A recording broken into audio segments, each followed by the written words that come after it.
Ala asrofil anbiya'i wal mursalin wa ala alihi wa ashabihi ajmain, amma ba'd. Yang terhormat Dekan Fakultas Usuluddin Adab dan Dakwah, dengan hormat saya sebutkan namanya Dr. Haji Sidik MAG.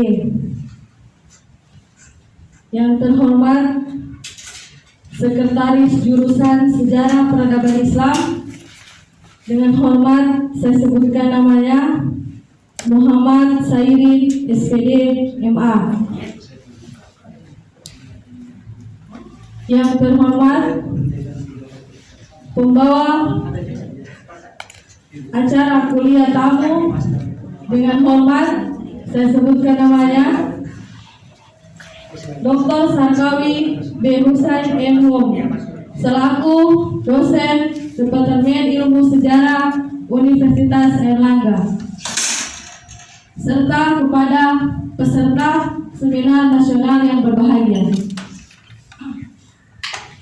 Puji syukur marilah kita panjatkan kepada Allah Subhanahu wa Ta'ala yang telah memberikan limpahan rahmat, kesehatan, kesempatan, dan karunia pada kita, sehingga kita dapat hadir di acara ini dengan sehat walafiat. Amin. Salawat serta salam marilah senantiasa kita sanjungkan kepada junjungan kita, Nabi besar Nabi Muhammad Sallallahu Alaihi Wasallam, yang selalu kita tunggu syafaatnya hingga akhir nanti. Hari ini Prodi Sejarah Peradaban Islam mempersembahkan acara seminar nasional dengan mempersembahkan kuliah tamu dengan tema Sungai Perspektif Masyarakat, Pendekatan Etnoekologi. Selanjutnya, saya selaku pembawa acara akan membacakan susunan acara pada pagi hari ini. Acara pertama yaitu pembukaan. Acara kedua yaitu sambutan. Acara ketiga yaitu acara inti yang akan dibawakan oleh Dr. Sarkawi B. Husain M. Hum, dan dilanjutkan dengan sesi tanya jawab. Yang keempat, penutup.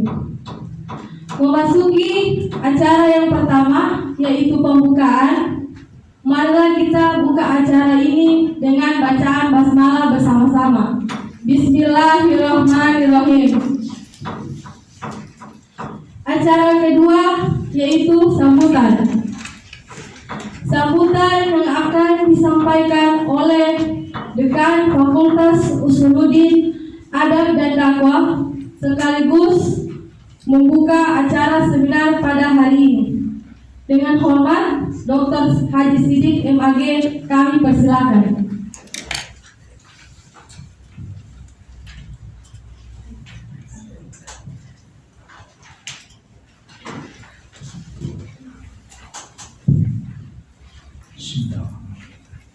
Assalamualaikum warahmatullahi wabarakatuh.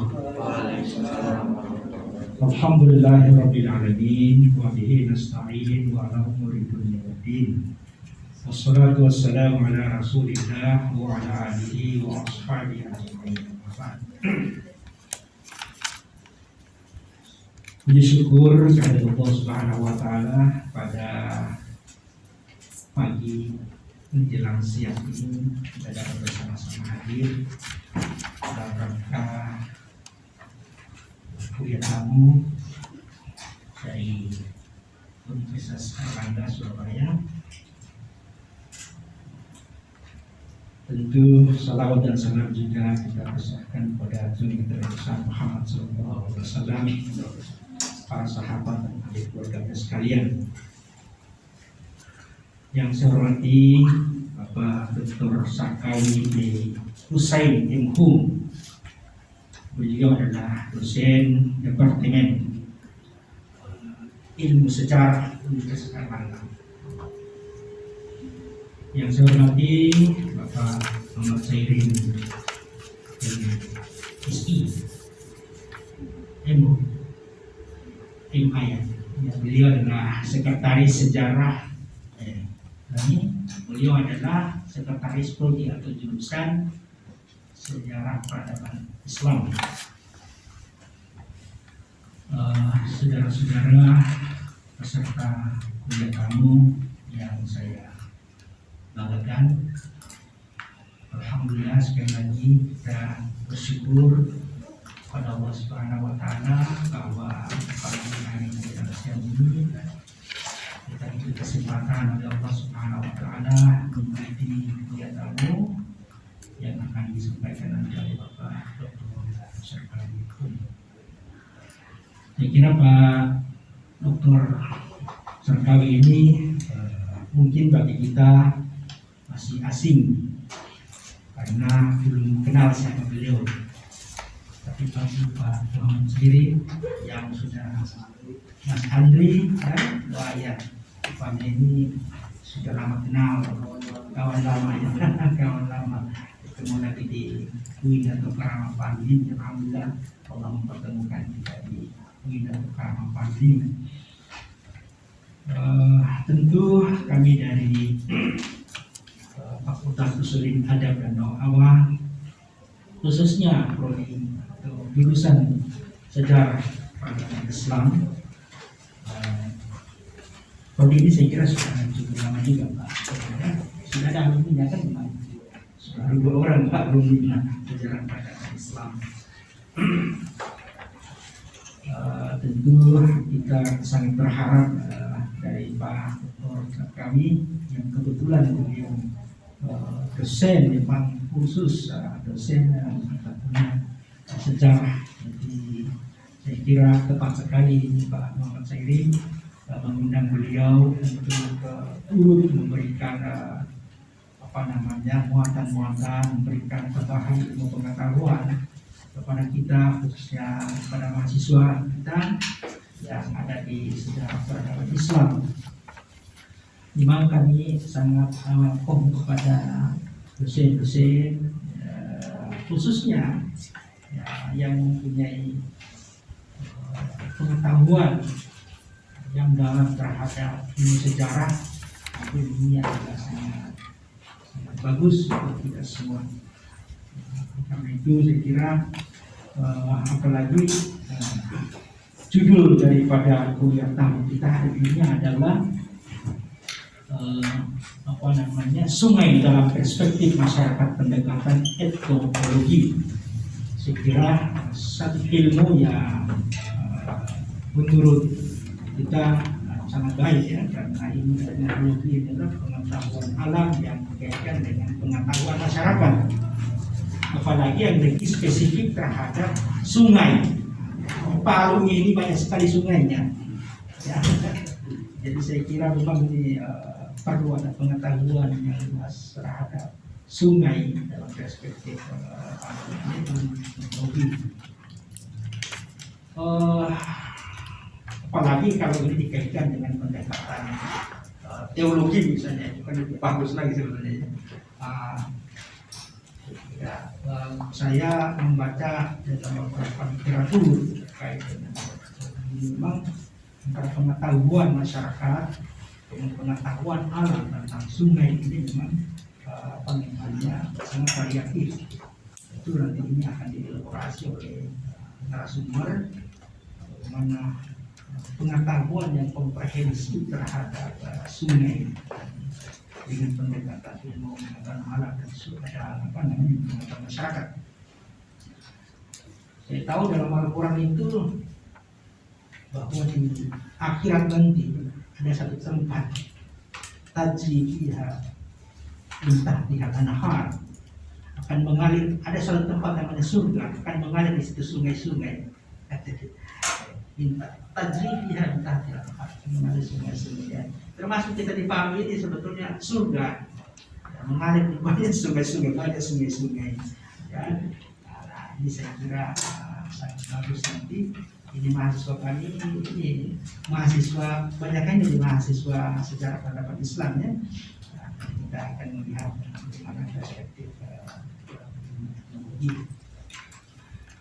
Bapak dan Ibu, saudara-saudara mahasiswa yang saya banggakan, kami dari Fakultas Usul Hadis Dakwah sangat berterima kasih atas kehadiran Bapak dan pengetahuan khususnya kepada mahasiswa kami, dan tentu ini perlu ditindaklanjuti dengan kerjasama. Nah, saya kira tadi saya sudah sampaikan sama Pak Sairin, saya kira khusus karena memang kita belum ada kerjasama dengan Universitas Erlangga. Lebih khusus lagi ada kaitannya itu sejarah, karena kita ada proyek sejarah. Saya kira ini nanti Pak, saya nanti ditindaklanjuti kita ini di Surabaya. Kita ada nanti mau raker itu di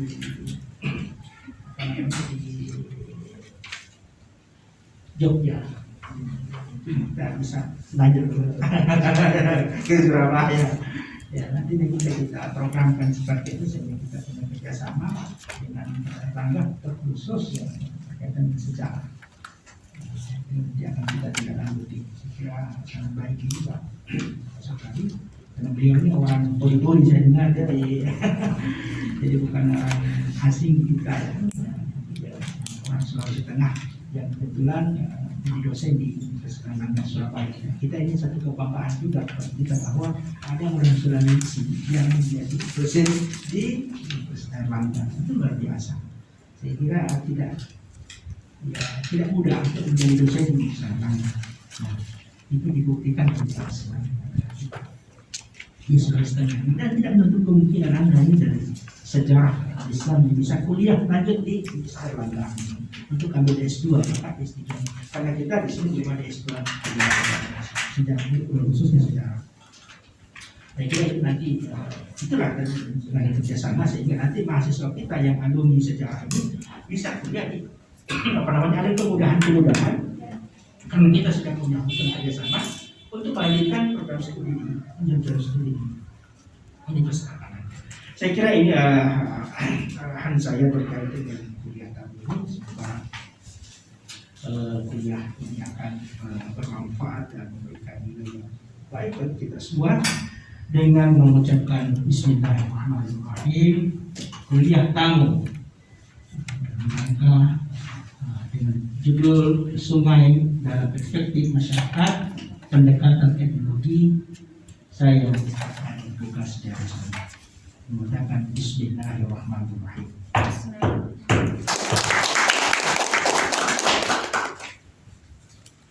Assalamualaikum warahmatullahi wabarakatuh.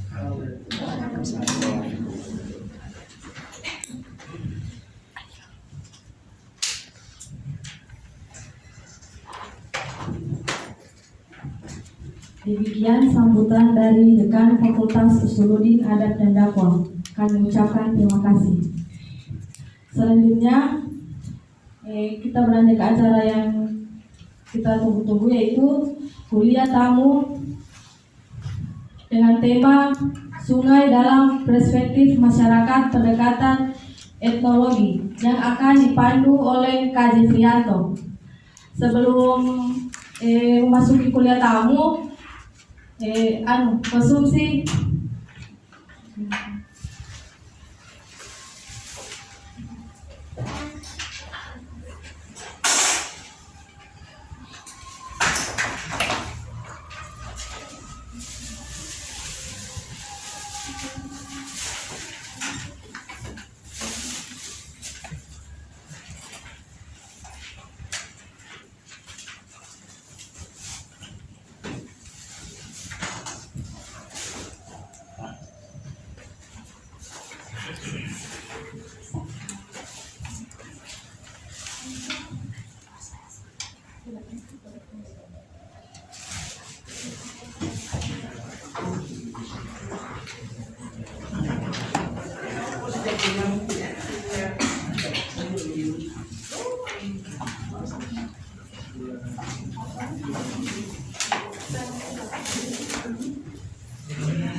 Assalamualaikum warahmatullahi wabarakatuh. Selamat pagi, salam sejahtera kita semua. Alhamdulillah hari ini kita berkumpul di gedung Kuat di lantai 3 untuk mengikuti kuliah tamu yang akan dibawakan oleh Pak Dr. Sarkawi. Beliau ini salah satu putra Sulawesi Tengah yang mendapat kesempatan berkiprah di salah satu kampus yang punya nama besar di Indonesia dan salah satu tempat juga yang menjadi tujuan studi bagi anak-anak di seluruh Indonesia di Universitas Airlangga di Surabaya. Sedikit saya coba sampaikan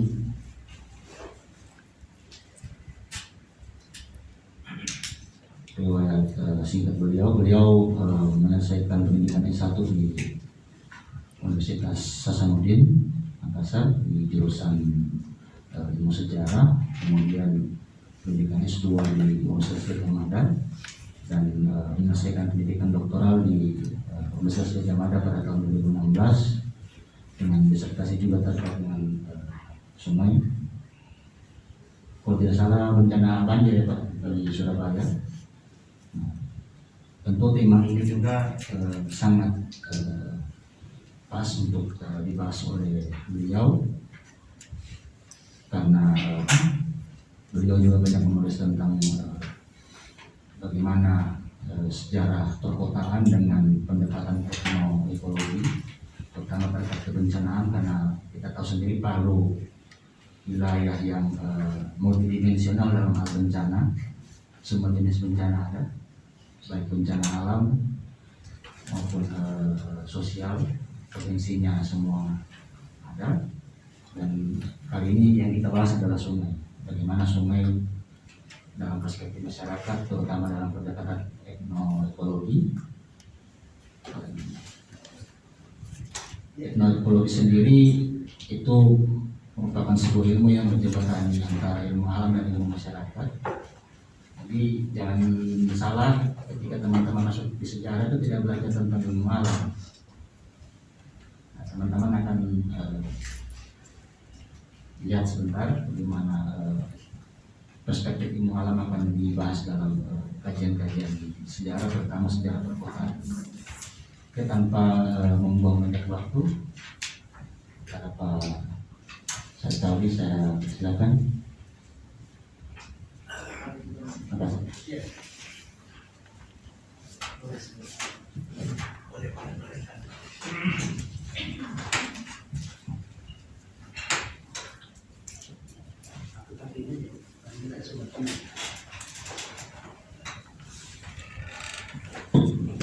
Bismillahirrahmanirrahim. Assalamualaikum warahmatullahi wabarakatuh. Pertama, saya mengucapkan terima kasih dengan sebesar-besarnya atas undangan sharing pengetahuan ke kawan-kawan semua di sini. Pak Ikan, terima kasih juga sudah menerima dengan luar biasa dan sambutan yang luar biasa. Mas Adin, Mas Andri, dan kawan-kawan semua. Ini teman-teman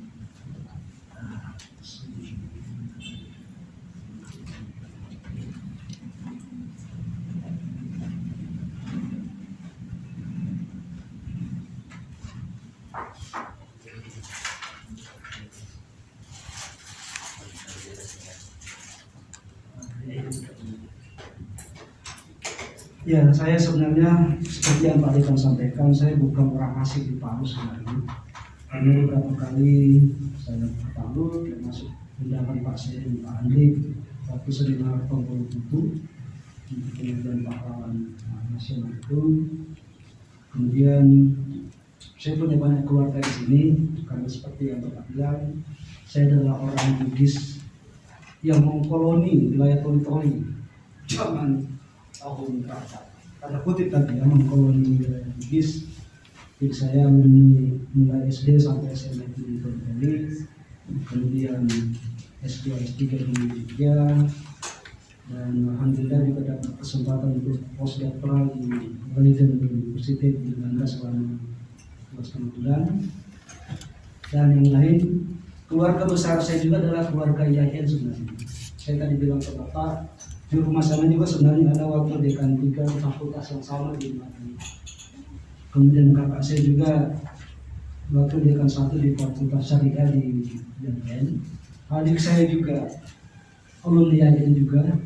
Jadi ini sesuatu yang tidak asing bagi saya, baik secara geografis maupun secara pengetahuan. Nah, saya ingin menyampaikan bahwa kita mungkin ruangan ini tidak memberi kuliah sebenarnya, tapi kita ngobrol, kita share pengetahuan. Karena saya tahu persis kawan-kawan UIN atau IAIN Palu juga tidak kalah banyak pengetahuannya dengan kami yang ada di Surabaya. Saya ingat beberapa bulan yang lalu ya, ada satu peserta dari UIN di sini yang ikut lomba karya tulis sejarah di INER yang saya terima. Ini beliau ya. Dan mendapat gelar ingat saya ya. Nah, saya salah satu jurinya. Dan saya senang sekali dengan tema beliau. Baik, kita mulai. Sebenarnya saya itu tidak murni sejarah sih Pak. Saya itu berprinsip bahwa kita hidup ini harus menjadi pendekar banyak jurus. Nggak boleh kita cuma kacamata kuda.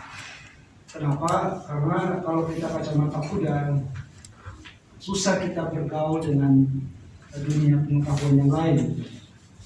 Jadi kalau Bapak misalnya searching di CV saya di Google Scholar misalnya, saya itu banyak sekali riset mengenai antropologi, sosiologi, saya banyak.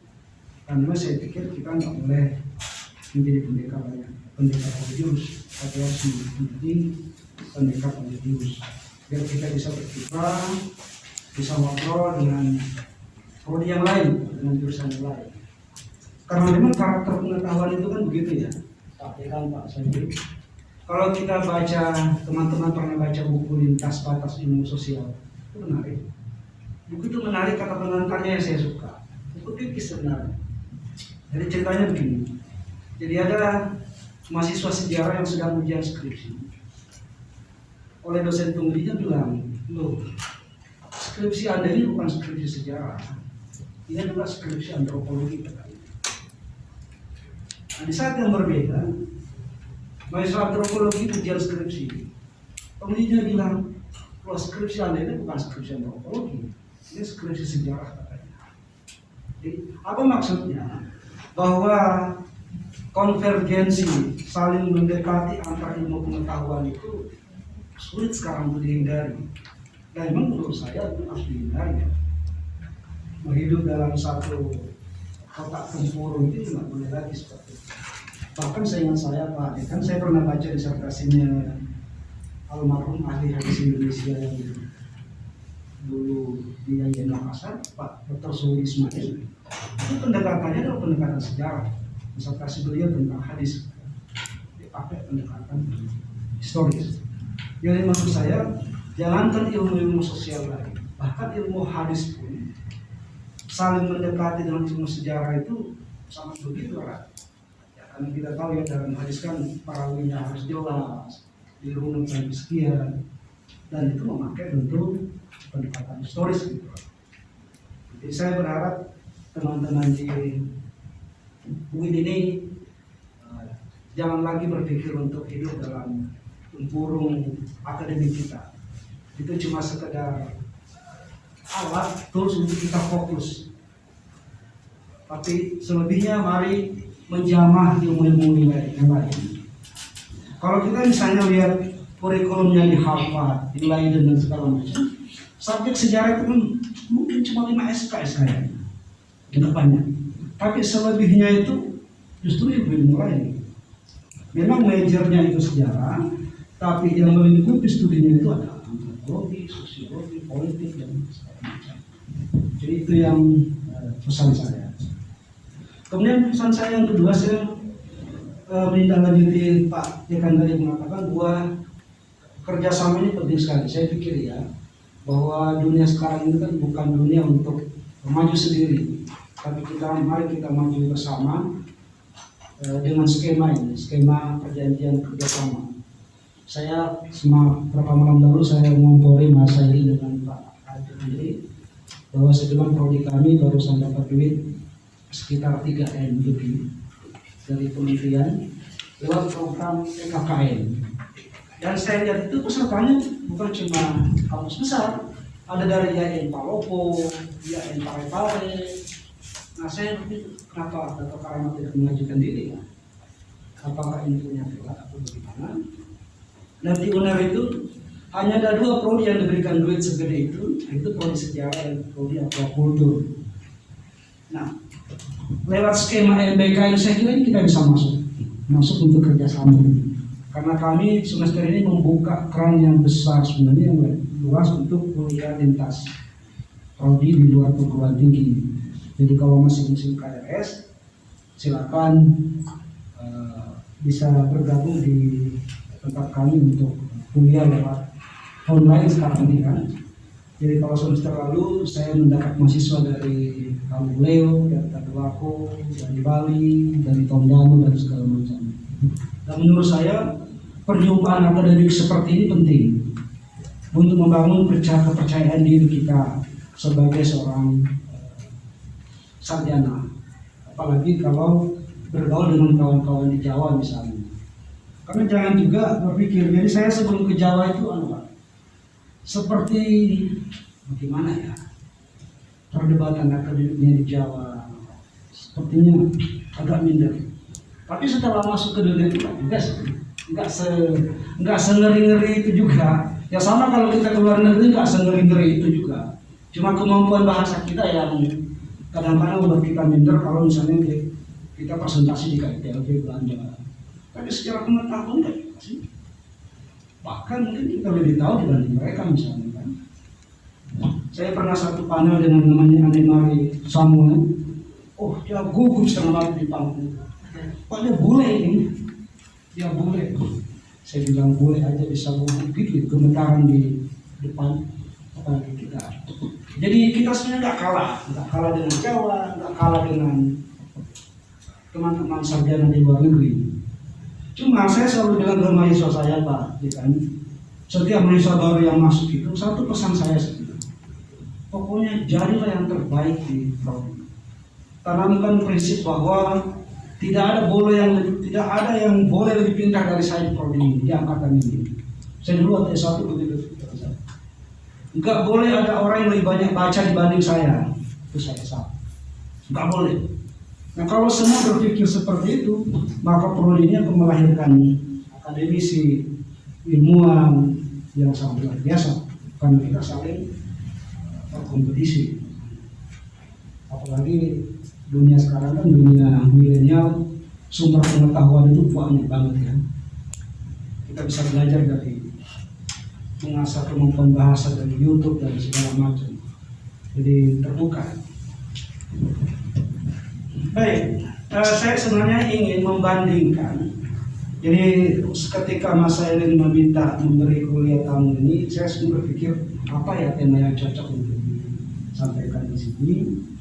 Nah, saya lihat karena sepanjang saya di Palu ini saya tidak melihat begitu banyak sungai seperti yang Pak Dekan sampaikan.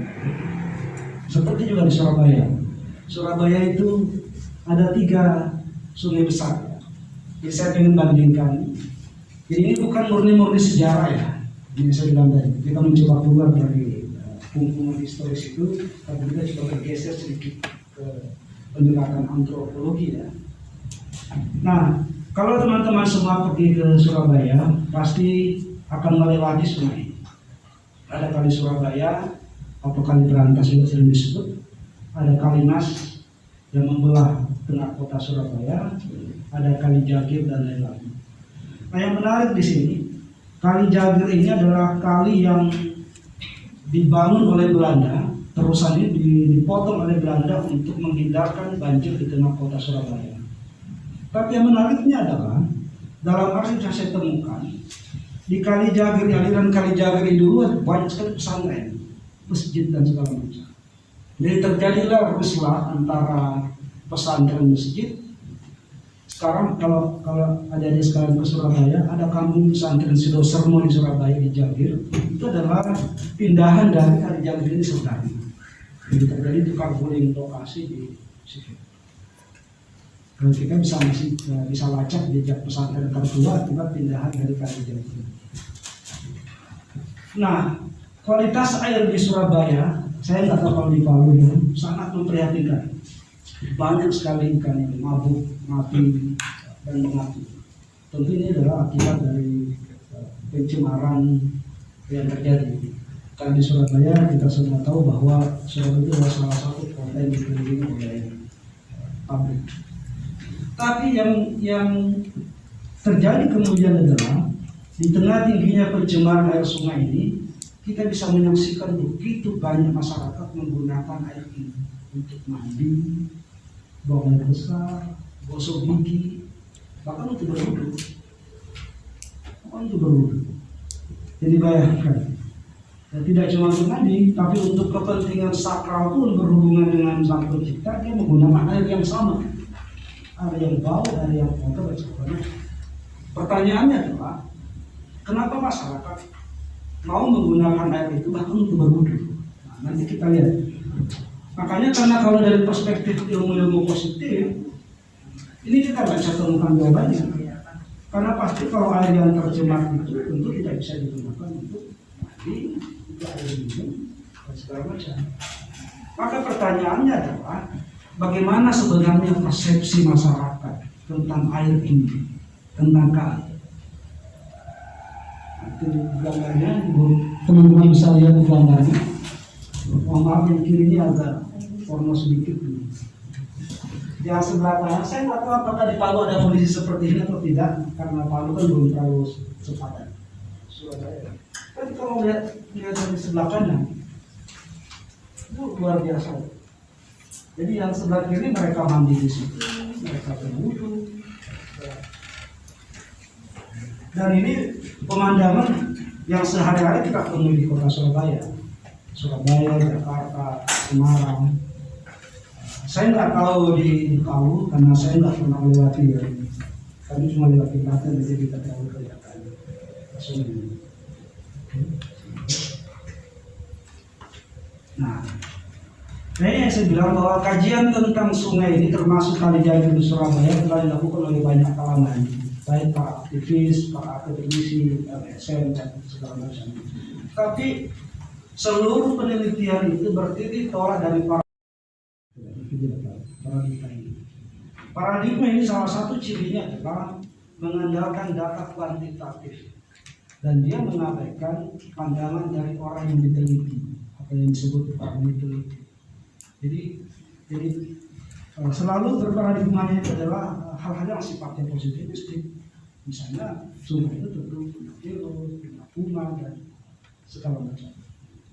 Nah, ini sebenarnya menarik, penting juga penelitian seperti ini. Tapi kekurangannya adalah kita tidak punya pengetahuan untuk melihat apa yang dikatakan oleh masyarakat. Saya mengutip Profesor Hedi Sriayusa, dosennya Pak Andri dan Pak saya ini dosen saya juga. Beliau mengatakan bahwa hasil penelitian positivistik ini tidak bisa menjelaskan dengan baik pola perilaku pemanfaatan air sungai, karena tidak diberikan informasi bagaimana variabel tertentu berkaitan dengan variabel lainnya. Nah, penelitian seperti ini umumnya memakai persepsinya untuk memandang dan mendefinisikan masalah yang diteliti. Jadi sebelum turun ke lapangan itu sudah ada persepsi di kepalanya sebenarnya. Itulah yang disebut dengan penelitian yang positivistik. Berbeda misalnya kalau kita turun ke lapangan tanpa pengetahuan apa-apa, tanpa kerangka teori apa-apa di kepala, atau sering disebut dengan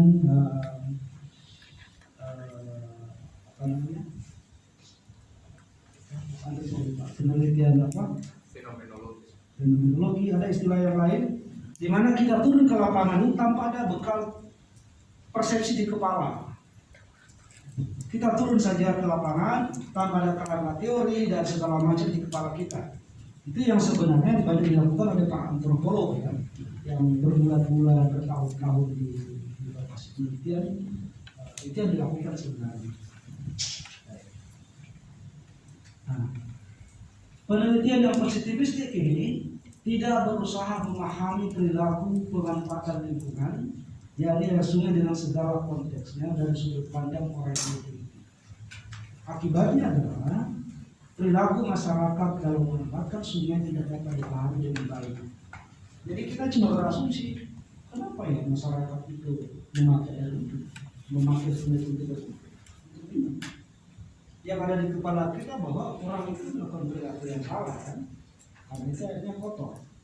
Apalagi di Surabaya itu beberapa kali saya ditemukan mayat mengapung. Ya, dan kalau mayat mengapung, bagaimana kotornya?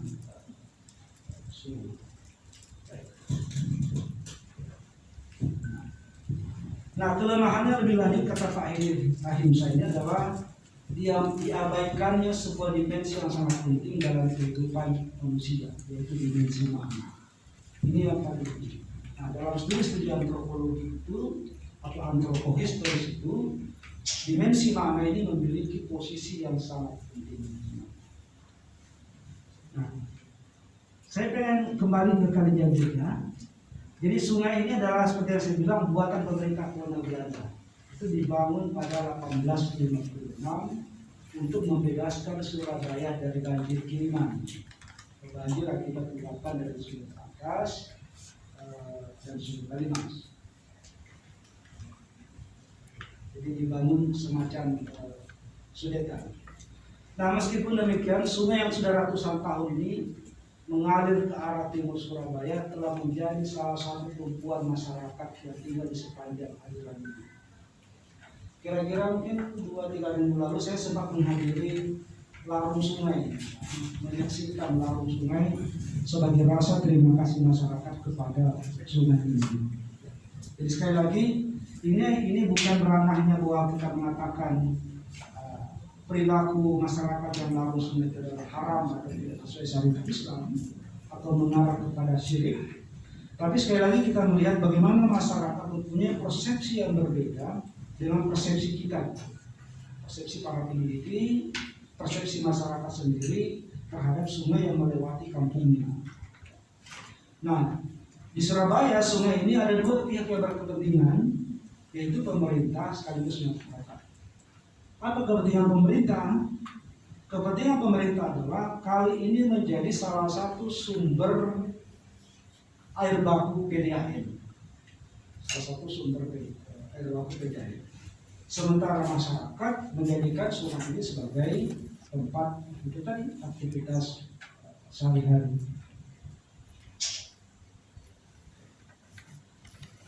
Nah, kita akan lihat pemanfaatan dua pihak ini. Jadi kita akan mencoba lihat bagaimana pandangan pemerintah dan bagaimana pemerintah memanfaatkan sungai ini. Kemudian kalau kali jadi bagaimana pandangan masyarakat dan bagaimana masyarakat memanfaatkan sungai ini. Sorry ini gambar agak. Nah, ada satu pertama adalah ada yang kita sebut dengan pola penggelontor dan penyiraman. Jadi masyarakat menggunakan air ini untuk melakukan penyiraman tanaman, kebun yang di sekitar bantaran sungai. Kemudian air ini dipakai untuk menggelontor, misalnya WC helikopter yang berdiri di pinggir sungai itu dipakai menggelontor biasanya air ini. Itu pola yang pertama.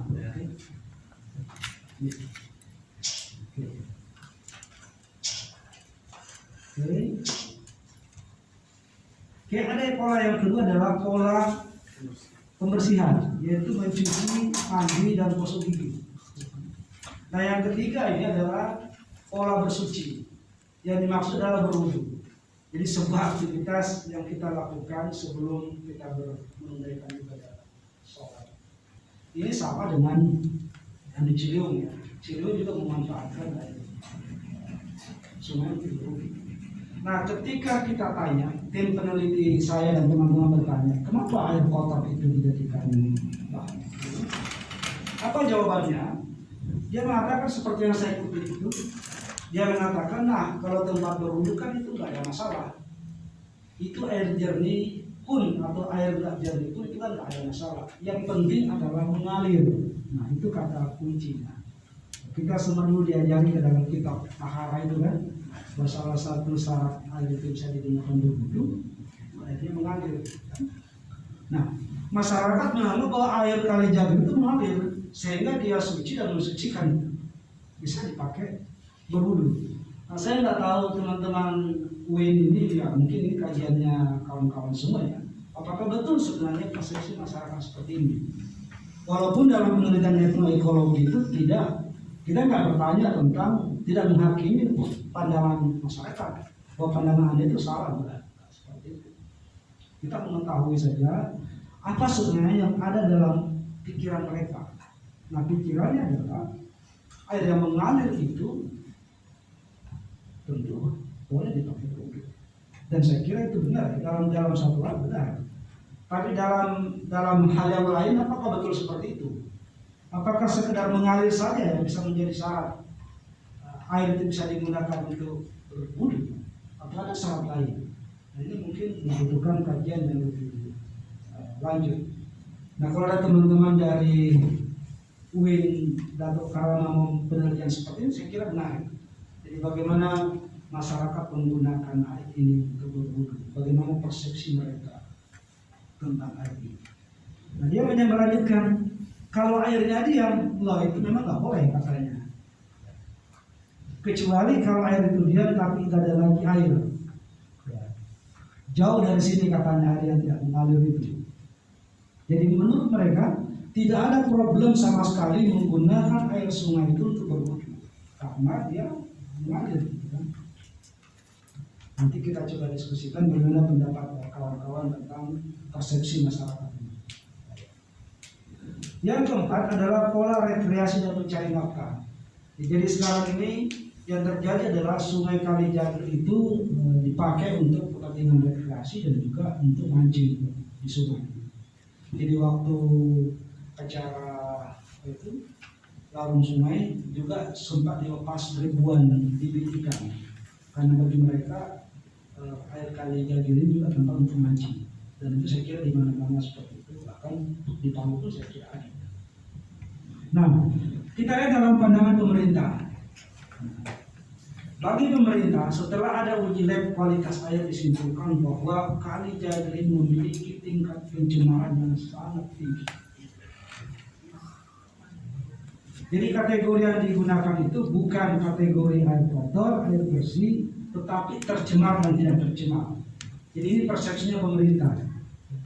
Kalau masyarakat itu persepsinya adalah kotor dan bersih, maka pemerintah punya persepsi bahwa secara kimiawi air ini sudah sangat tercemar dan tidak tercemar. Walaupun penggunaan kategori bersih dan kotornya mengandung pengertian yang kabur ya, karena bersih menurut ukuran tertentu belum tentu bersih menurut ukuran lain.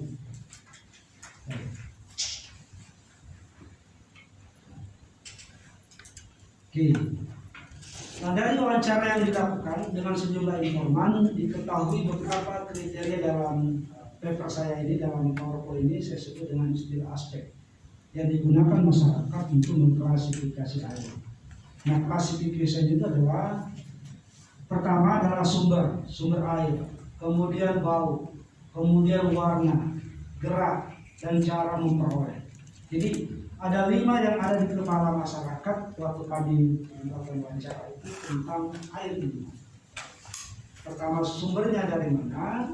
Ada air dari sungai, air dari sumur, kemudian ada air PDAM atau air ledeng, kemudian ada air hujan. Itu adalah aspek sumber. Kemudian aspek bau. Bau merupakan aspek klasifikasi air yang menarik sekaligus agak menyeramkan. Kalau kita baca di kutipan wawancara itu, Dia mengatakan bahwa selama ini tidak pernah bau.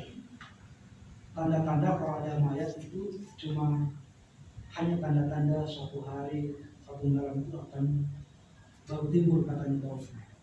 Andai kata pagi ini airnya bau, nanti sore itu mayatnya tinggi. Istilahnya halus katanya mereka. Jadi kalau ada bau menurut masyarakat di sana, terutama bau air, maka sorenya itu akan ada mayat yang mengapung. Mayat ini entah karena dia mungkin kepleset waktu buang air besar, tapi tidak bisa berenang, atau orang yang dibunuh di hulu sungai itu kemudian dibuang ke sungai, atau bagaimana? Kita nggak ngerti bagaimana. Jadi menurut mereka, dari aspek bau, sungai ini nggak bau sama sekali, kecuali kalau ada mayat yang mengapung. Cuma butek katanya, butek itu keruh kalau ada mayat. Nah, berdasarkan aspek bau ini, maka penduduk membedakan dua jenis air. Ada yang air yang berbau, kemudian air yang tidak berbau. Nah, dari dua kesimpulan ini, masyarakat menganggap air Kali Jati itu tidak berbau sama sekali, kecuali ada mayat yang akan mengapung pada sore hari ini. Jadi itu persepsi masyarakat. Tadi sumber, kemudian bau.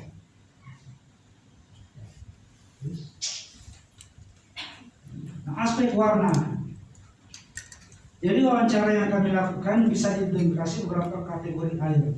Air bersih atau bagus, air butek, warnanya butek atau keruh, dan air kotor. Sementara dari aspek berat bisa diidentifikasi pada tiga hal, yaitu banjir, air yang mengalir terus, dan mampet. Itu menurut mereka. Kemudian dari aspek cara memperoleh, ada yang tanpa biaya, dengan biaya tinggi tanpa tenaga, dan dengan biaya murah dengan tenaga. Jadi itu aspek cara memperoleh air kita. Nah, kira-kira itulah persepsi masyarakat tentang sungai secara ringkas tentang sungai. Walaupun laporan penelitian ini lumayan tebal, dan kalau teman-teman pengen baca kajian yang lebih lanjut tentang sungai ini, sudah dimuat kalau nggak salah di jurnal LIPI, Lembaga Ilmu Pengetahuan Indonesia. Teman-teman semua bisa googling di situ, bisa download tulisan yang lebih lengkap dari versi PowerPoint. Jadi kira-kira begitu, Mas Jeffrey, bagaimana persepsi masyarakat Surabaya, terutama yang tinggal di sekitar kawasan Kali Jati itu terhadap sungai yang mengalir di mana penduduk itu.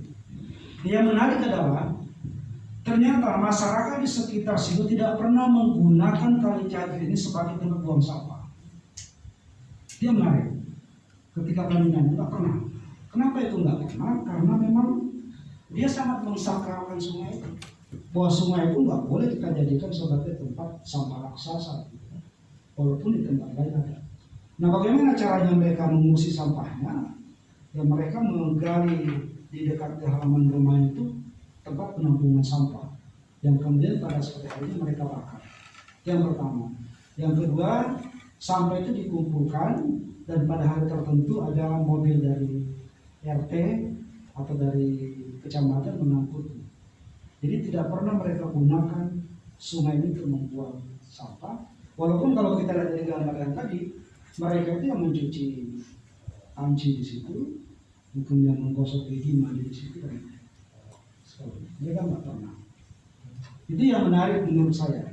Karena kalau persepsi kita, kalau teman-teman dulu pernah mendengar lagu Jawa Mataraman tahun 70-an, saya nggak tahu apakah populer lagu di sini. Ada lagu bahasa Jawa kira-kira terjemahannya begini. Oh, ada tamu datang, gelarkan tikar, tikarnya sobek, tambal dia dengan jadah.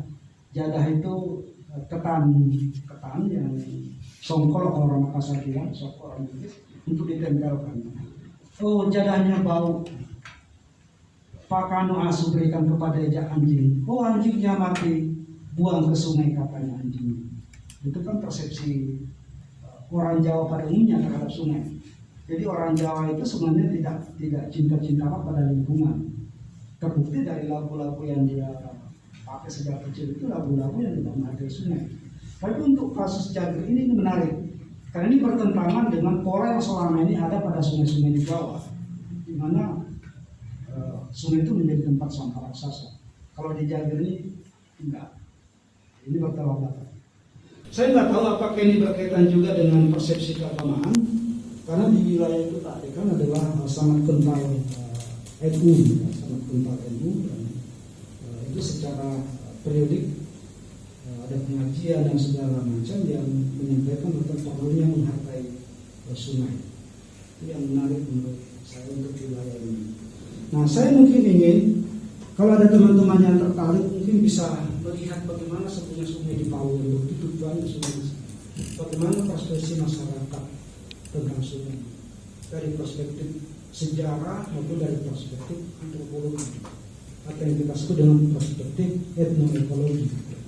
Itu yang saya harap.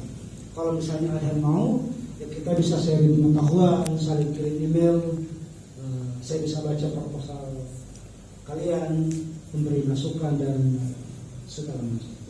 Saya kira itu saja Mas Jeffrey. Monggo kalau ada kawan-kawan yang mau didiskusikan. Assalamualaikum warahmatullahi wabarakatuh. Terima kasih kepada Pak Sarkawi yang sudah memberikan gambaran tentang bagaimana masyarakat, khususnya masyarakat di Surabaya, memandang sungai. Nah, untuk Palu sendiri, Pak, setelah informasi untuk Sungai Palu sendiri itu sebelumnya sama seperti Surabaya, sungai yang jika musim hujan menyebabkan banjir, tetapi tahun 67 itu oleh tahanan politik 65 itu alur sungai sedikit dibelokkan sehingga saat ini wilayah Kelurahan Baru dan Kelurahan Lere yang berada di sisi Sungai Palu itu tidak lagi terlalu terdampak banjir seperti sebelum tahun itu. Kemudian sekarang juga Sungai Palu ini sementara ini viral di sosial media di Kota Palu karena berurusan dengan buaya, terutama buaya Lidia yang alhamdulillah beberapa minggu kemarin sudah terlepaskannya. Jadi kalau untuk persepsi sendiri saya lihat Sungai Palu ini lagi dilihat sebagai sebuah ekosistem, tapi yang lebih dilihat sih sebenarnya buaya ini bukan dianggap sebagai buaya biasa, malah ada yang biasa turun kasih makan, ada yang biasa sesajen, ada yang bahkan bilang ada kembarannya buaya. Tapi belakang masalah sungai di sini maupun di sana sama, di sini juga banyak tumpukan sampah di sisi sungai. Walaupun di beberapa titik sungai seperti Jembatan Satu ini sudah ada diberikan kaki 5 diperindah tampilannya, tetapi untuk pemanfaatan sendiri lebih ke pemanfaatan pasirnya, karena Sungai Palu ini cukup tinggi tingkat sedimentasinya, karena dia hulunya di gunung itu ketika hujan bukan terus dan menyebabkan dia tadi muara, dan salah satu efeknya ketika bencana 2018 kemarin karena jembatan 4 itu tiangnya didirikan di atas delta sungai, maka jembatan itu. Nah, teman-teman mungkin punya pengalaman juga dengan sungai di kampungnya masing-masing, atau mungkin punya pertanyaan tentang pendekatan ekologi, terutama teman-teman yang mungkin punya ketertarikan dengan judul ini. Sekarang waktunya sudah 10.20, mungkin saya akan kasih 3 penanggap dulu. Untuk pertama, silakan, boleh maju Anda. Kalau suaranya keras bisa tidak bisa. Perkenalkan nama, asal dengan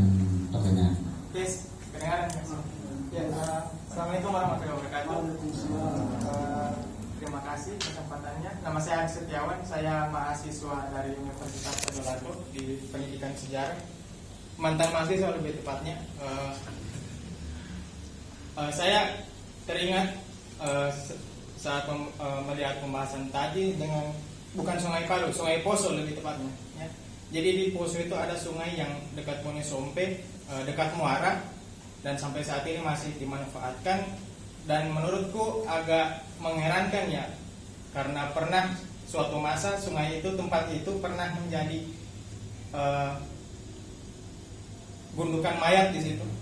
Pada 22 tahun lalu saat kerusuhan Poso, di situ banyak ditemukan mayat, dan bahkan cerita sampai sekarang ada yang bilang bahwa masih banyak mayat yang belum ditemukan di situ. Tapi saat ini masih digunakan, dan menurutku penjelasan yang Bapak berikan tadi mengenai aspek-aspek yang Bapak sebut aspek itu, sumber, bau, dan gerak, saya pikir saya bisa simpan untuk, saya kira nanti suatu saat akan saya lakukan penelitian. Dan itu yang pertama. Kemudian yang kedua Pak, lebih jauh saya tertarik ya dengan karya Bapak yang negara di tengah kota, ya, tentang Surabaya, yang apalagi di Surabaya dalam dokumen simbol, itu menarik sekali menurutku ya. Tapi saya kira masih hanya berfokus pada tugur atau monumen ya, apalagi jembatan merah yang saya kira melintasi satu sungai. Dan saya ingin bertanya Pak, apakah sungai ini bisa diletakkan sebagai objek dalam untuk didekati secara simbolik, sebagai satu pendekatan etnologi? Saya kira itu pertanyaan saya. Terima kasih Pak. Assalamualaikum warahmatullahi wabarakatuh. Oke, terima kasih untuk Setiawan. Masih ada teman-teman lain yang ingin bertanya atau memberikan tanggapan atau bercerita tentang sungai di daerah tempat tinggalnya?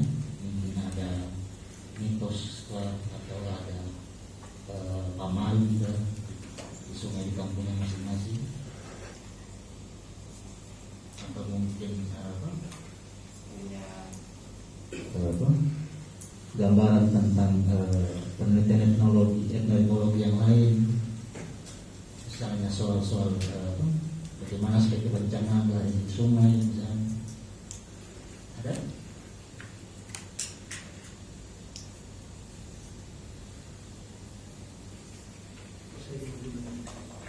Mau dijawab dulu Pak? Ya, terima kasih Mas Aris Setiawan atas pertanyaannya. Saya mungkin yang terakhir dulu Mas. Tapi sudah dapat PDF-nya kan buku itu? Dapat Pak, dari saya. Ya, karena itu kan sudah diakuisisi oleh BRIN. Ya. Ya mungkin juga teman-teman dosen di sini. Salah satu program menarik dari BRI dan BRIN itu adalah mengakuisisi buku kita. Mengakuisisi, membeli putus, dan itu disebarkan lewat PDF. Jadi mungkin tesis disertasi dan Pak Dekan, Pak Sairin, Pak Andri. Buku itu dihargai 6 juta kalau nggak salah, seingat saya 6 juta, dan itu menjadi miliknya mereka disebarkan. Jadi tingkat keterbacanya jauh lebih bagus menurut saya, karena diseminasi dan BRIN itu cukup masif. Jadi kita bisa ikut program ini. Tidak tertutup pada dosen, tapi pada mahasiswa juga. Nah, menarik pertanyaannya Mas Setiawan, apakah sungai bisa diletakkan sebagai simbol? Nah, kalau Mas Setiawan pernah jalan-jalan ke Surabaya, pasti pernah mendengar ada jembatan merah. Ya, terkenal sekali kan lagunya Gesang itu, Bengawan Solo, tapi juga dalam jembatan merah. Nah, jembatan merah ini menarik karena di situ ada perpotongan sungai kan, Kalimas yang menuju ke kali kali yang ke arah utara itu ada sungai. Nah, sungai inilah yang menjadi simbol pembagian kelompok masyarakat pada masa kolonial. Jadi di sebelah timur dari sungai itu, dari jembatan merah itu menjadi wilayah hunian dari orang-orang Tionghoa dan Timur Asing lainnya. Di sebelah barat itu dari sungai ini menjadi tempatnya orang-orang Eropa. Di sebelah utara itu menjadi tempatnya orang-orang Arab dan Melayu. Jadi sungai itu menjadi patokannya. Jadi itu menarik. Jadi bagaimana sungai ini menjadi simbol dari segregasi masyarakat yang diciptakan oleh pemerintah kolonial pada masa itu. Pertanyaannya adalah apakah saya kira Palu mungkin juga begitu. Karena kalau kita lihat misalnya di Jambi juga begitu kan. Jambi itu Sungai Baru yang di sebelah Sungai Lama itu menjadi wilayah hunian kelompok-kelompok religius misalnya, sementara yang di seberang yang lain itu menjadi tempat hunian para ekonom, para pedagang dan segala macam. Jadi menurut saya sungai ini menarik dan penting untuk dilihat dalam kerangka simbolik itu, Mas Setiawan, Adi Setiawan.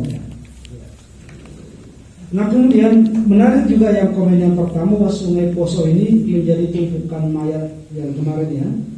Nah sebenarnya Sungai Berantas di Surabaya itu juga hal yang sama, tapi terjadi pada pasca 65. Pasca 65 itu ketika penumpasan sisa-sisa PKI yang dianggap PKI. Kalau kita baca bukunya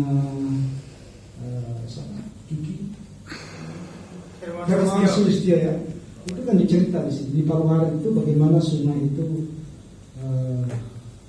penuh dengan darah, dan banjir tahun 66 di Solo itu diklaim sebagai banjir yang bertujuan untuk mencuci sisa-sisa darah PKI. Jadi banjir 66 di Solo itu kan dipersepsi oleh masyarakat dua hal. Pertama untuk membersihkan sisa-sisa darah akibat tanda kutip pembantaian pasca G30S itu. Kemudian yang kedua, sungai banjir itu untuk mengalirkan tiang untuk mengganti tiangnya keraton di Solo. Itu persepsi masyarakat. Jadi sekali lagi ini adalah pendekatan etnoekologi. Nah, saya kira ini tidak menutup kemungkinan pendekatan yang sama ini digunakan untuk melihat sungai-sungai di Palu maupun di Poso ataupun di sungai-sungai lainnya. Saya kira itu yang untuk negara di tengah kota, teman-teman mahasiswa bisa mendownloadnya di websitenya PRIN. Kalau tertarik dengan buku itu, kan ini buku lama ya, 2010 atau 2011 buku itu, tapi dia posisi kembali oleh LIPI, oleh BRIN, itu disebarkan ke halayak ramai untuk dibaca. Kan dalam buku itu juga ada tentang bagaimana claiming and reclaiming terhadap nama-nama jalan. Ya, ada di buku itu juga. Jadi misalnya bagaimana nama jalan itu menjadi pertarungan simbol antara kelompok-kelompok tertentu. Itu pasti saya kira pasti terjadi di sini. Atau toli-toli misalnya tempat lahir saya, lapangan Haji Hayun itu kan sekarang dijadikan lapangan kota.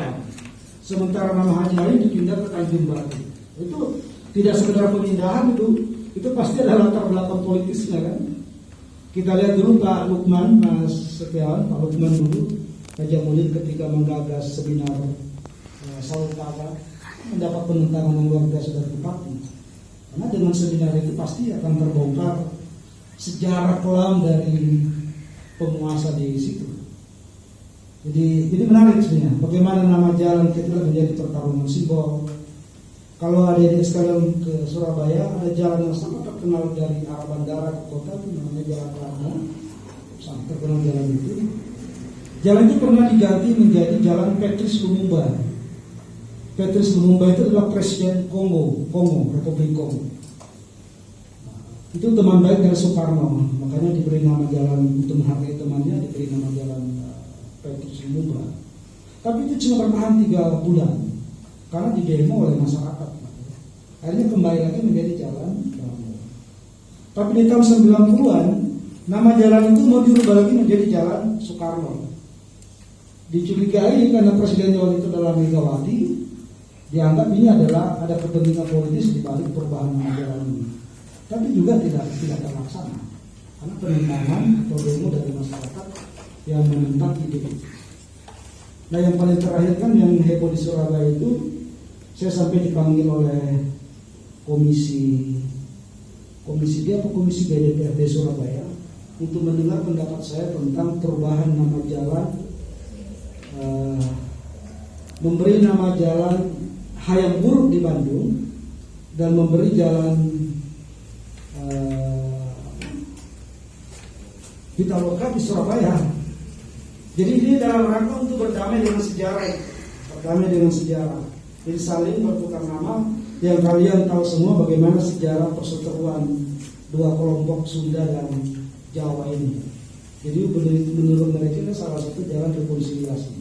Nah, saya nggak tahu apakah di Palu juga ada fenomena yang sama ya. tentang nama-nama jalan. Tapi saya pikir pasti ada.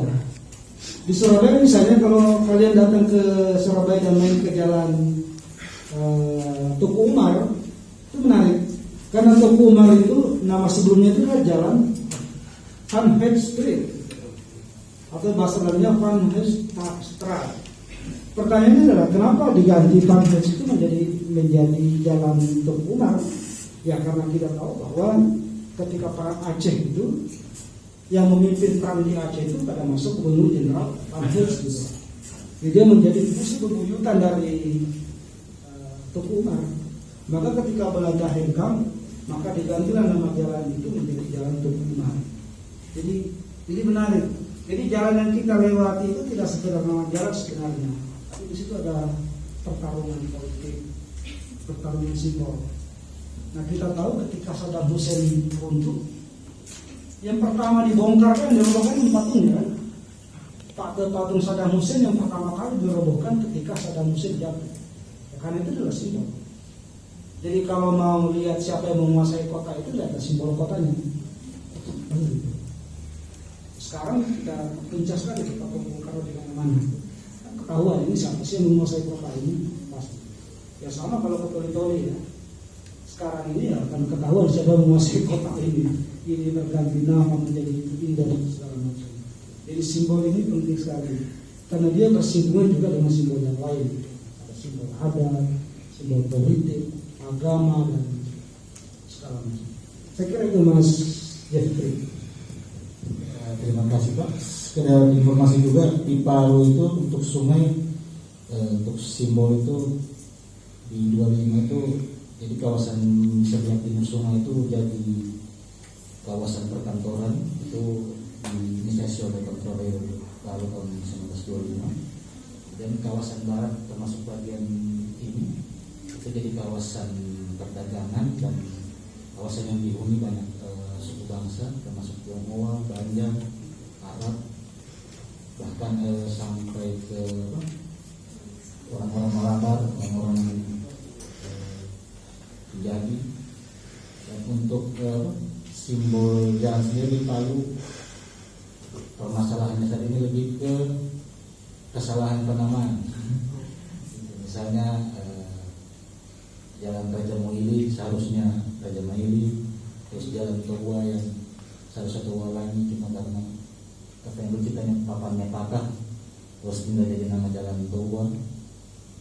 Dan untuk simbol-simbol kota ini seperti Bapak Jamri, patung Bung Karno di Palu juga ada satu di Tamanggor yang dipasang karena Soekarno Batu dalam tahun 57 pernah berpidato di lapangan itu. Dan di Palu juga kalau Bapak bilang simbol yang mencirikan seorang pemimpin daerah, banyak monumen-monumen seperti misalnya gedung JCC yang dibangun di masa gubernur sebelumnya dan diambil nama dari nama kakek beliau di Jokowi Convention Center. Di depannya juga gedung wanita sama juga diambil dari nama nenek beliau di daerah Wasia yang jadi gedung sementara Kejati yang sudah pindah ulang sekarang. Dan ada tugu di 0 km kota Palu, tugu Nusara dan Nusa Batu itu warisannya wali kota lama. Memang soal simbol ini siapa pemimpinnya akan dilihat dari simbolnya. Oke, masih ada? Tadi saya lihat gimana? Assalamualaikum warahmatullahi wabarakatuh. Perkenalkan nama saya Pungki Manusia Pak, mahasiswa sejarah Barat Islam. Saya bercerita sedikit Pak soal sungai yang ada di daerah Kabupaten Sigi. Di daerah Kabupaten Sigi sendiri mempunyai di Sungai Mereka beberapa daerah punya tambang pasir. Nah, yang jadi pertanyaan nih Pak, apakah bagaimana peran pendekatan ekologi dalam untuk melindungi ekosistemnya atau melindungi sungai yang ada di daerah-daerah yang rawan akan banjir. Nah, di daerahku sendiri tahun 2017 itu pernah terjadi banjir, Pak. Nah, terus saya pernah ingat juga soal tentang perkataannya guru saya, Pak, jangan melupakan tentang falsafah kain, yaitu Tonotalus ini. Di mana Tonotalus itu berbicara tentang hubungan Tuhan, manusia dengan Tuhan, manusia dengan manusia, dan menjaga hubungan manusia kepada alam. Nah, yang saya tertarik di bagian yang ketiganya itu, Pak, menjaga hubungan manusia dengan alam. Jadi, apakah pendekatan etnologi itu bisa diberi paham kepada komunitas-komunitas yang ada di desa, gitu, Pak? Terima kasih.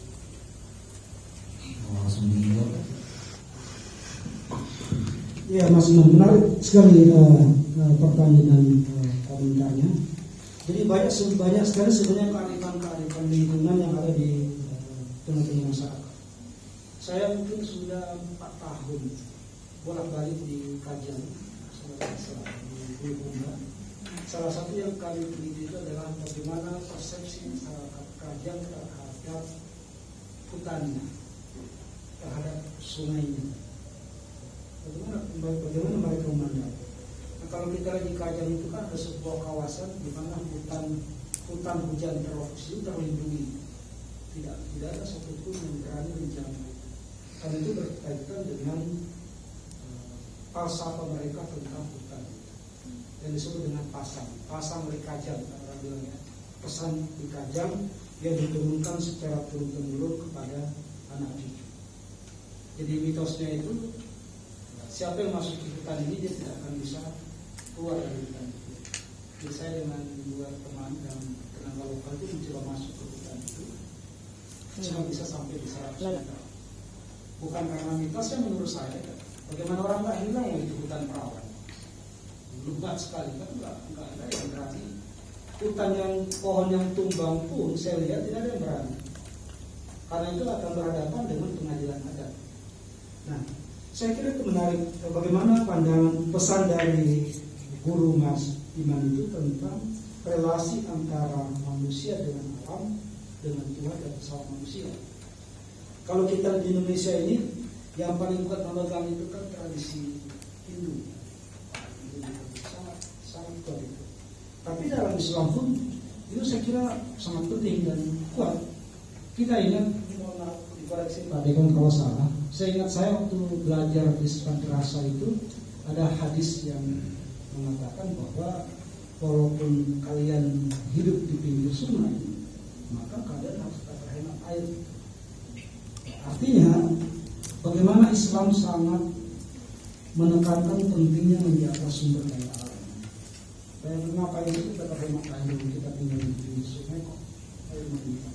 Tapi nanti kan kita harus berhemat air. Dan ada satu disertasi yang dikerjakan oleh dosen di IAIN sedang mengerjakan sebuah disertasi tentang bagaimana persepsi masyarakat relasi sampah dan Islam di Jawa. Dia dibimbing oleh namanya Dr. Frank Colbain tentang bagaimana Islam memandang sampah.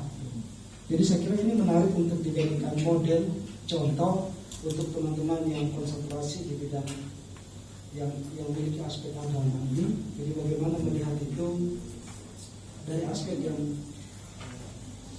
religiusitasnya seperti apa saya. Jadi saya kira begitu Mas Iman. Cuma pesan saya baru ingat tadi apa yang saya sebut bahwa sebaiknya riset yang kita lakukan terhadap kelompok-kelompok masyarakat ini tidak membawa kerangka teori di belakang kita. Oke lah, kerangka teori itu bisa jadi pengetahuan di belakang saja. Tapi yang kita bawa itu dengan menggunakan metode yang disebut dengan grounded research. Saya kira Mas Sairin, Mas Andri pasti mengajarkan ini. Pak Dekan pasti mengajarkan sebuah metode dalam antropologi yang disebut dengan grounded research. Jadi bagaimana kita terjun ke lapangan tanpa ada prasangka akademis di belakangnya, tanpa prasangka teoritis, prasangka konseptual. Kalau ada prasangka itu disimpan saja di kepala. Jangan sampai wawancara ke kampung masyarakat kita malah berdebat masyarakat itu. Oh nggak begitu, teorinya kan begini. Boleh seperti itu. Jadi kita dengarkan apa yang disampaikan oleh masyarakat. Cuma kadang-kala Mas Imam, apa kajian kita tentang etnoekologi misalnya kita sudah peroleh ketika diajukan ke pemerintah kota, kadang-kadang itu tidak terlalu digunakan. Jadi ada hal yang menarik. Jadi waktu Colombia datang ke jurusan saya, jurusan kami di UNER itu, kita ada diskusi, mengundang dari fisik, diskusi mengenai proposal tentang sampah di Surabaya. Pertanyaan dari dosen fisik, nah kalau setelah riset ini apakah riset Anda akan didengar oleh pemerintah kota, katanya. Jawabannya Dr. Colombia ini saya menarik. Dia bilang begini, petani gandum itu tidak pernah dituntut untuk buat roti. Seorang petani gandum tidak pernah dituntut bikin sandwich, bikin burger dan segala macam. Sama dengan posisi kita. Tanggung jawab kita itu adalah melakukan riset dan menyampaikan hasilnya itu kepada pemerintah, kepada masyarakat. Persoalan mau dipakai atau tidak itu kita udah lepas tanggung jawab. Itu udah. Jangan berpikir bahwa apakah riset saya ini digunakan atau tidak. Yang pasti kita sudah melakukan upaya terbaik sesuai dengan tupoksi kita. Tentu akan jauh lebih baik lagi kalau riset kita digunakan oleh pemerintah. Seperti yang teman-teman Mas Jeffrey mungkin pernah dengar lembaga swadaya masyarakat di Surabaya saat terkenal Ekoton yang bergerak di bidang lingkungan, itu dia tiap hari berkuar-kuar di medsos bagaimana sampah popok bayi itu menggenangi Sungai Berantas. Dia berhadapan dengan masyarakat, karena masyarakat Jawa, saya nggak tahu masyarakat Bugis kali ya, bahwa popok bayi itu memang wajib dibuang ke sungai supaya dia dingin, adem, karena dia air ya. Itu tantangan yang luar biasa. Jadi bertonton popok ditemukan di Sungai Berantas itu oleh si Mas Ekoton ini, Riki Arisandi, sampai dia diundang oleh Barack Obama. Dia mereka karena gerakannya itu gerakan yang luar biasa. Bagaimana membebaskan Kali Berantas ini dari popok bayi itu. Saya nggak tahu di sini banyak yang lain ditemukan di sini. Mungkin juga berkaitan dengan persepsi masyarakat itu. Dia menganggap adem, dingin kalau bayinya tidak rewel, kalau popoknya dibuang ke sungai. Mungkin itu. Terima kasih. Oke, terima kasih Pak penjelasannya. Mungkin masih ada yang mau bertanya atau menanggapi? Silakan. Oke, silakan. Baik, assalamualaikum warahmatullahi wabarakatuh. Kenalkan, nama saya Nurul Sarah Ramadhani. Jadi ada salah satu sungai di Pasangkayu, tepatnya Sulawesi Barat, dan sungai ini dinamakan sebagai Sungai Lariang. Nah, Sungai Lariang ini tidak terpisahkan dari sejarah rakyat Mamuju Utara. Nah, di mana Sungai Lariang ini terbentang dari wilayah Napu atau Poso sampai Selat Makassar. Nah, dan diperkirakan pusat kebudayaan kayu tua ini berada di pinggiran Sungai Lariang tersebut. Nah, dari Sungai Lariang ini mengalir di daerah Napu itu telah rusak ekosistemnya diakibatkan pertambangan pasir yang ada di sana. Nah, di Mamuju Utara juga di situ ekosistemnya sudah terombak parah karena adanya perusahaan sawit. Jadi besar-besarannya jadi penangkalan ekosistem air di Sungai Lariang itu sudah rusak.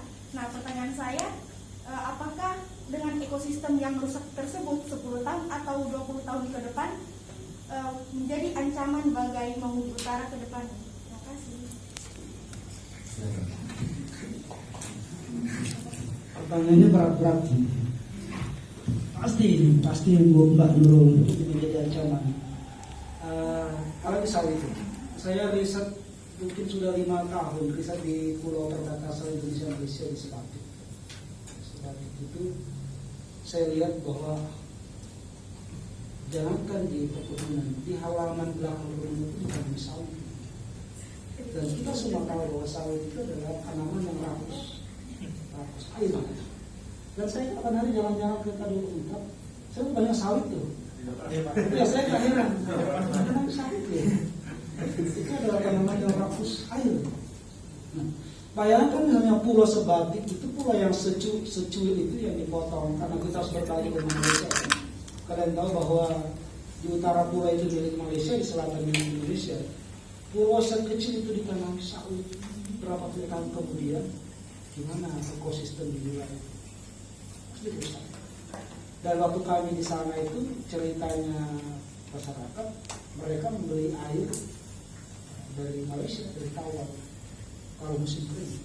Kalau musim hujan dia menada airnya itu, kalau musim kering dia terpaksa beli di atau sawah.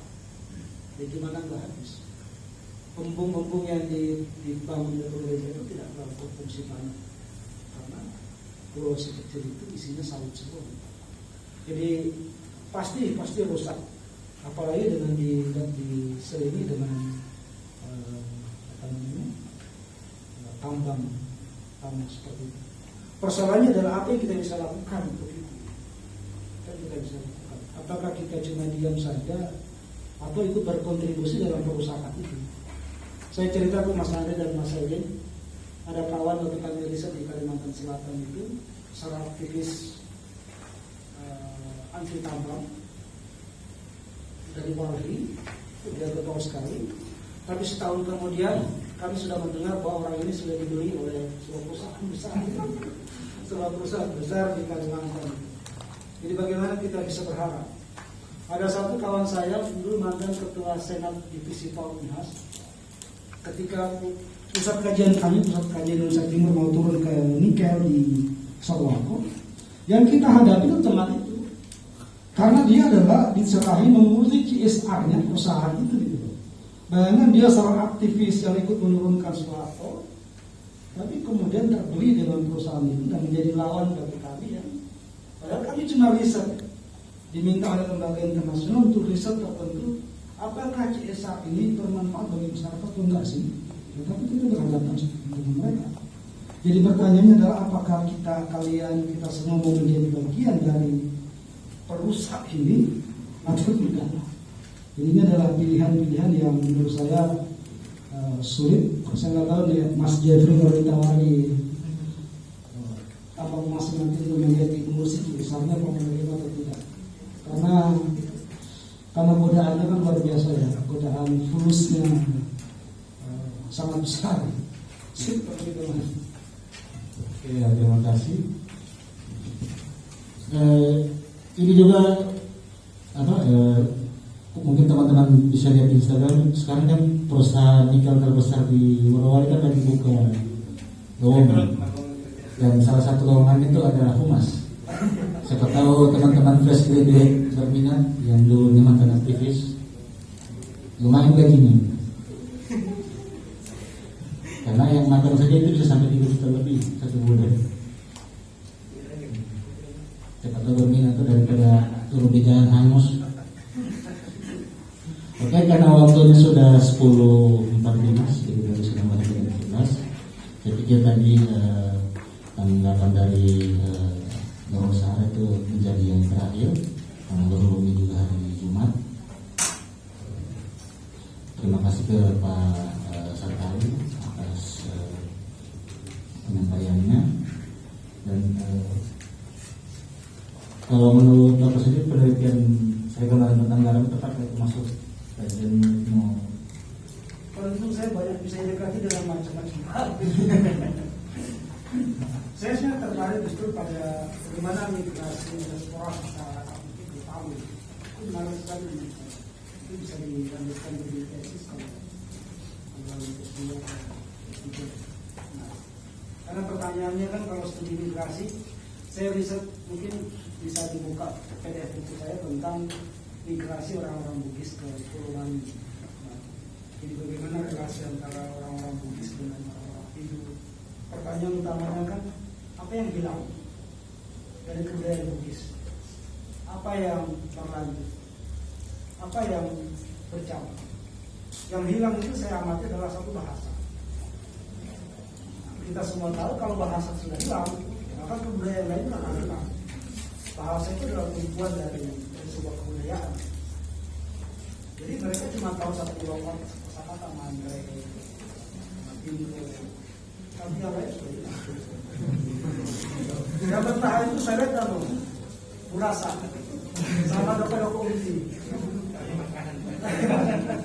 waktu kita ke sana ke Kampung Manggar di Singaraja itu kami disuguhi doko-doko unti, bangga-bangga gitu kalau orang Bugis bilang. Itu yang letak, berasa kalau lebaran.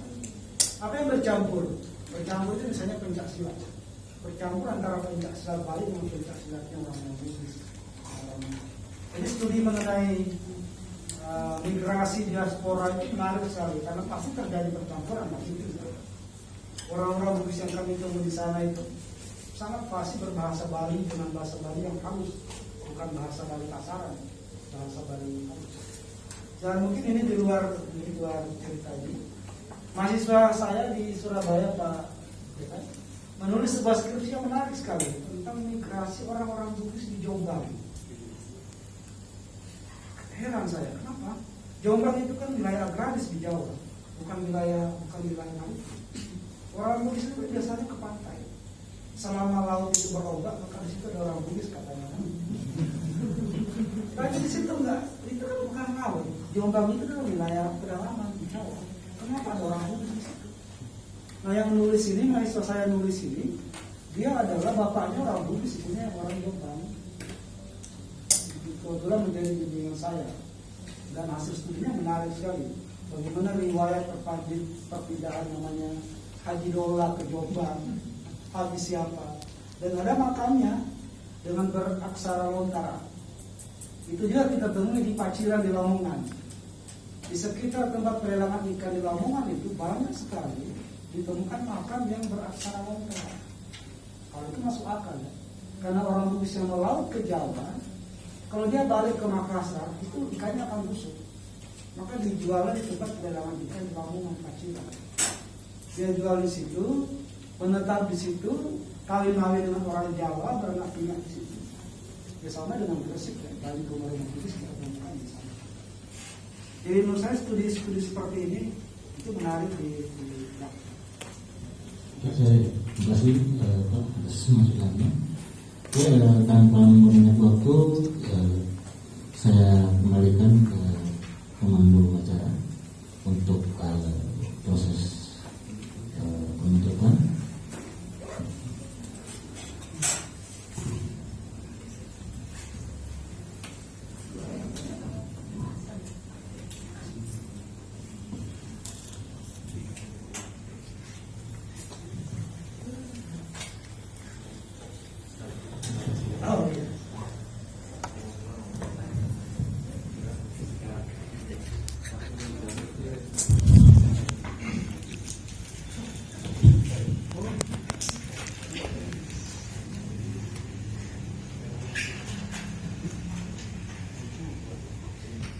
Baik, terima kasih kepada pembicara yang telah menyampaikan materi pada penyerahan sertifikat buku dan bingkisan oleh Dekan Fakultas Usuluddin Adab dan Dakwah Dr. Haji Sidik MAG kepada Dr. Sarkawi B. Hussein MH, kepada Bapak Dr. Haji Sidik MAG dan Dr. Sarkawi B. Hussein MH kami persilahkan.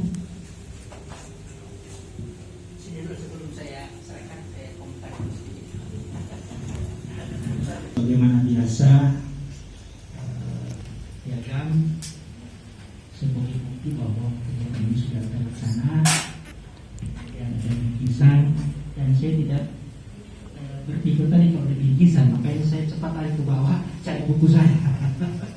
Saya tidak sebagai apa namanya, kalau tidak cenderamata, ternyata ada cenderamata di belakangnya, tapi saya kira tidak ada salahnya juga kalau mereka mau bantai habis. Itu tidak apa. Tapi ini dalam penelitian saya itu ada hasilnya. Kenapa sampai ini tidak terjadi? Nah, ini penelitian saya dan saya sudah bikin buku dan judulnya sudah ada. Kemudian ini tradisi Bali ini terkait penelitian saya di Kota Palu. Ada satu kegiatan yang namanya tradisi Bali. Di depannya.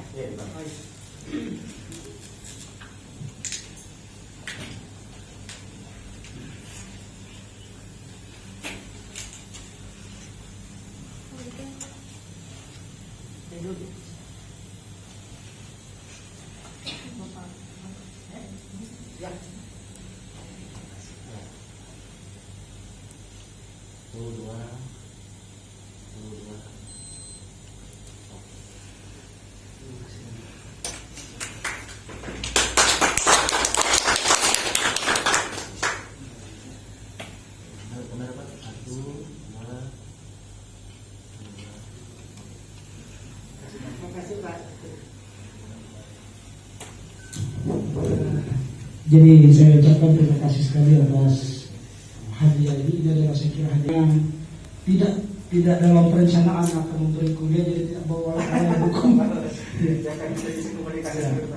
Nanti saya kirim ke Pak Seri. Saya punya buku terlebih berapa tahun lalu sejarah masyarakat Islam di Indonesia. Mungkin ada PDF nanti saya share ke teman-teman di sini.